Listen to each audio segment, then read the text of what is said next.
What is up, guys? We're back with another video, and today we're checking out this motherboard right here, which is the MSI MPG X670E Carbon Wi-Fi. So let's go ahead and take a look.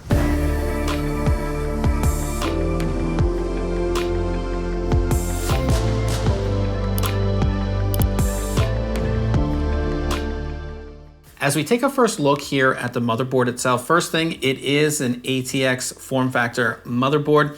And secondly, it really appears that MSI has toned down the whole carbon look of the motherboard.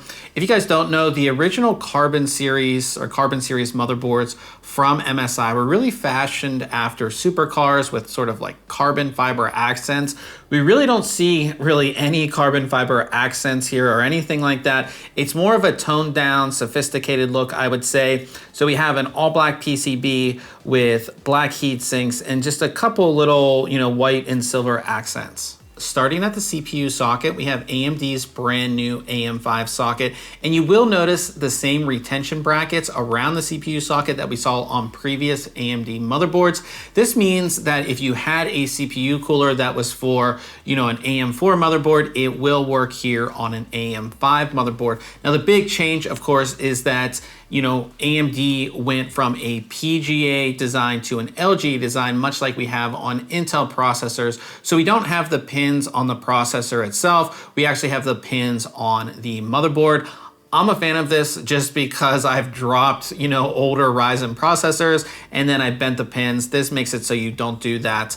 So I'm a big fan of that. Surrounding the AM5 socket, we have our power delivery components, and MSI is going with an 18+2+1 power phase design, where 18 phases are, of course, for the CPU.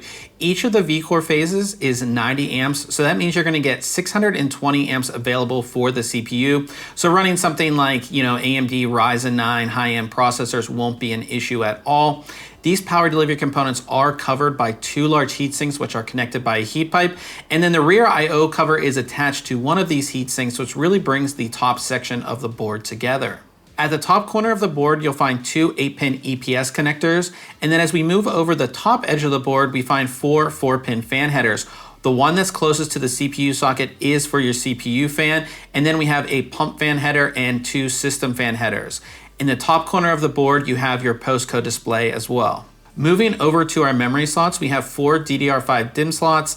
These slots support up to 128 gigabytes of DDR5 memory with speeds up to 6600 megahertz. At the edge of the board, you'll find an ARGB header, easy debug LEDs, your 24-pin ATX power connection, a USB 3.2 Gen 2 header, 6 SATA 6 gig ports, a USB 3.1 Gen 1 header, and a 4-pin fan header. At the bottom of the board, you'll find the rest of your headers and connections. So from left to right, we have our HD audio header, 4-pin standard RGB header, TPM header, two 4-pin fan headers, two USB 2.0 headers, a USB 3.2 Gen 1 header, LED switch, and of course your front panel headers. The rest of the bottom of the board is characterized by heat sinks.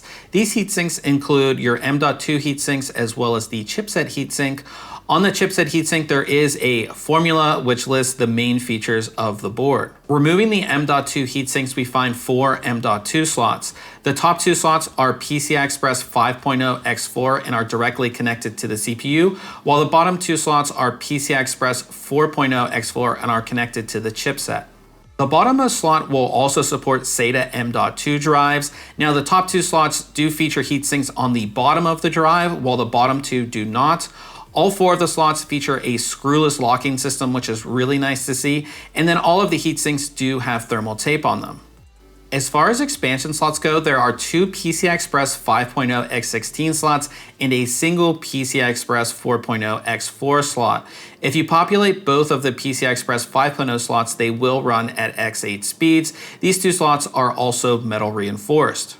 As we come to the rear I/O, we have an integrated I/O shield, which is really what we expect these days. Now, as far as buttons and connections, from left to right, we have a clear CMOS button, BIOS flash button, smart button, display port, HDMI, 2 USB 2.0 ports, which are Type A, 6 USB 3.2 Gen 2 ports, which are also Type A USB 3.2 Gen 2 Type C port, which supports DisplayPort output, a USB 3.2 Gen 2x2 port, which is Type C, 2.5 gig Ethernet, Wi-Fi antennas, and your audio connections. For those wondering about the smart button, it can actually be programmed in the BIOS. When it comes to RGB lighting, the only lighting that you're going to get on this board is the Dragon logo on the rear I/O cover. Again, this is just toning things back. I think we went crazy RGB, and a lot of these companies are toning things back. But again, you do have multiple headers on this board if you want to add more RGB lighting to your system.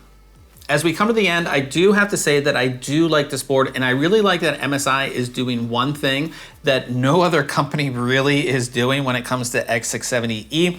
They're saying, screw Thunderbolt 4, we're just going with a USB 3.2 Gen 2x2 port on the rear I/O.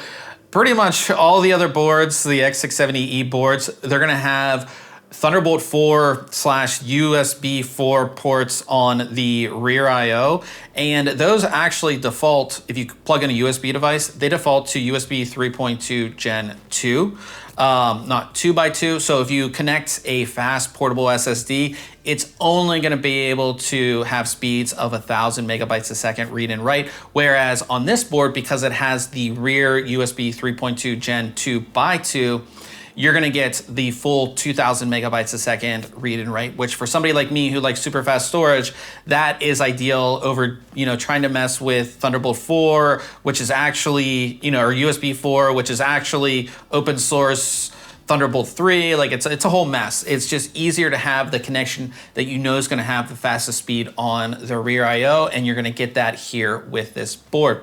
As far as everything else on the board, again, we have that 18+2+1 power phase design. We had no problems with our Ryzen 9 processor in here. No VRM issues, no VRM overclocking, or no VRM heat issues or anything like that. You're also gonna go ahead and get 4 M.2 slots, 2 of those which are Gen 5, so you're future-proof ready. Also getting the fastest storage. Again, I'm super fast storage guy, so I love that I have 4 M.2 slots, which are incredibly fast. Of course, all covered by Heatsinks, all have those nice locking, toolless locking mechanisms, which make installing M.2 drives super, super easy there. Yeah, like I said, I really like this board. Now, the only thing, and I'm gonna say it, is that I don't like the design of this board compared to previous carbon boards. As I said at the beginning of this video, carbon boards were really designed after race cars or supercars with carbon fiber. There's really no like carbon fiber accents or anything like this on the board. The overall design is really toned down and not as flashy. I think it looks sleek, but would I call this a carbon board?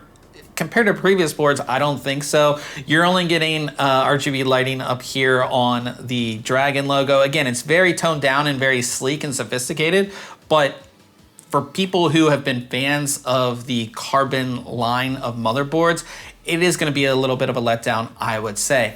Now, if you have any questions about this motherboard, go ahead and leave it in the comment section below, and I'll go ahead and put links to our full written review that has all the benchmarks and everything like that that you guys wanna see. Now, if you enjoyed this video, I would appreciate it if you hit the thumbs up, and we'll see you guys in the next video.